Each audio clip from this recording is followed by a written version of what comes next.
ડભોઈ તાલુકામાં પાણી પુરવઠા યોજના હેઠળના પીવાના પાણીના વાલ્વ લીકેજ હોવાની વારંવાર ઘટનાઓ બની રહી છે. આજે ડભોઈ તાલુકાના ભીલાપુર ઓવરબ્રિજ નીચે 2 વાલ્વ લીકેજ હોવાના કારણે પાણી વહી રહ્યું છે. પુરવઠા વિભાગ દ્વારા લીકેજ રહેતા વાલ્વ રિપેર કરાવવામાં આવે તેવી માંગ ગ્રામ્યજનો દ્વારા ઉઠવા પામી છે. ડભોઈ તાલુકાના ભીલાપુર ઓવરબ્રિજ નીચે 2 વાલ્વ લીકેજ હોવાના કારણે લાખો ગેલન પાણી વહી જાય છે. પાણી પુરવઠા યોજના અંતર્ગત પાણીની લાઇનમાંથી વાલ્વ લીકેજ રહેતા પાણીનો વેડફાટ થઈ રહ્યો છે, ત્યારે પાણી પુરવઠા વિભાગની બેદરકારી સામે આવી છે.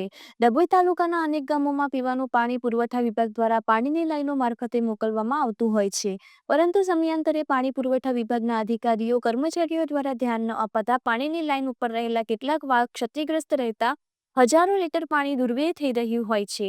જળ એ જીવન સૂત્રથી સરકાર એક તરફ જ્યારે પાણી બચાવવાના અભિયાન ચલાવે છે, પરંતુ કેટલાક વિસ્તારોમાં પાણી બચાવવા અભિયાન નિરર્થક જોવા મળે છે. ત્યારે પાણી પુરવઠા વિભાગના અધિકારીઓ વહેલી તકે તાલુકાના ગ્રામ્ય વિસ્તારોમાં લીકેજ રહેતા વાલ્વ રિપેર કરે તેવી લોકમાંગ ઉઠવા પામી છે.